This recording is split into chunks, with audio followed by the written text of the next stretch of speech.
Most people who can't punch hard aren't missing a technique. They're not missing strength. They're not even missing practice. They're holding back and they don't know it. There's a psychological barrier that sits between you and a genuinely powerful punch. It operates below conscious awareness. It gets stronger the more you train without addressing it. And almost nobody in combat sports talks about it. That's what this video is about. When you throw a punch, your body does something most people never notice. It protects itself, not from the opponent, from the consequences of committing fully. Think about what full commitment to a punch actually means. Your weight shifts forward. Your guard opens. Your balance is momentarily compromised. You've invested. And if you miss, or if the opponent counters, you're exposed. Your nervous system knows this, and if it hasn't been taught that full commitment is safe, it will quietly put a ceiling on every punch you throw. You'll think you're going full power. You're not. An invisible governor is running a subconscious brake that kicks in right before maximum output. This is why you can hit a heavy bag alone in a gym and feel powerful, and then spar the next day, and suddenly your shots feel like nothing.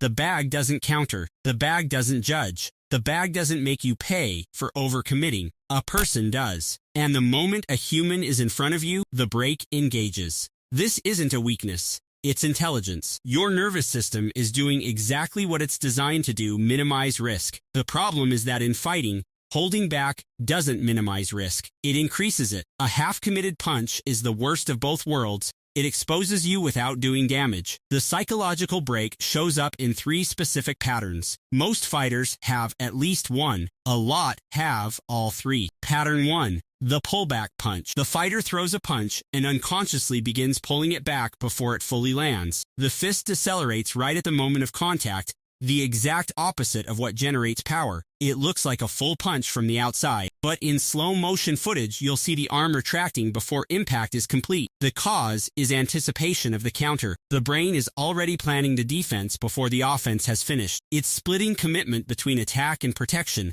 so neither gets the full output. Pattern 2. The telegraphed setup. Some fighters can't throw power shots without first doing something to announce they're coming. A big windup, a step that's too obvious, a shoulder that drops dramatically before the crossfires. This isn't sloppy technique.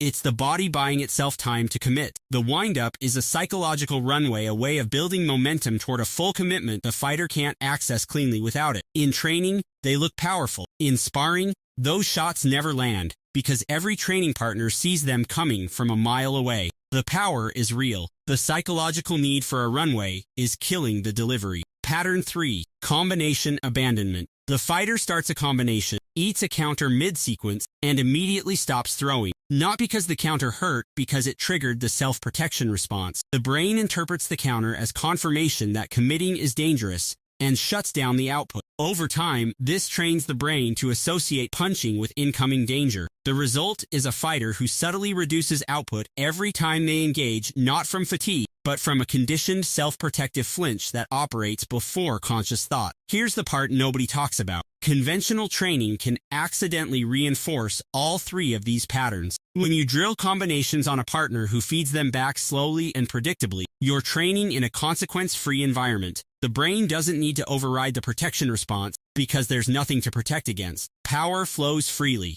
Then you step into live sparring, the consequences reappear, and the brake slams back on. You've built the motor pattern in a context that doesn't transfer. Worse, if you spar in a gym culture where hard counters are the immediate response to every committed shot, your nervous system learns the lesson fast. Commit fully. Get hurt. It starts protecting you more aggressively over time. Your average output drops. You become a safe fighter, hard to hit, hard to read, and also completely harmless. Safe fighting is a trap. It feels like discipline. It's actually fear with better posture. The solution is not to try harder. Trying harder while the brake is engaged just produces tenser, slower punches. The solution is to retrain the nervous system's threat assessment to teach it that full commitment is survivable, and that half commitment is the real danger. Commit drills with no counter. In partner work, have your partner hold mitts or a shield and absorb your shots with 0 response for set intervals, 30 seconds, 1 minute. No counter, no reaction, no feedback except the impact. Your only instruction: throw as if your life depends on it landing. This sounds simple, but for fighters with a strong protection response, the first few sessions feel genuinely uncomfortable, almost wrong. That discomfort is the brake releasing. Lean into it, absorb, and continue. The most direct fix for combination abandonment: is a drill where the rule is, no matter what you receive. You finish the combination, your partner throws light counters mid-sequence, you eat them, and keep going.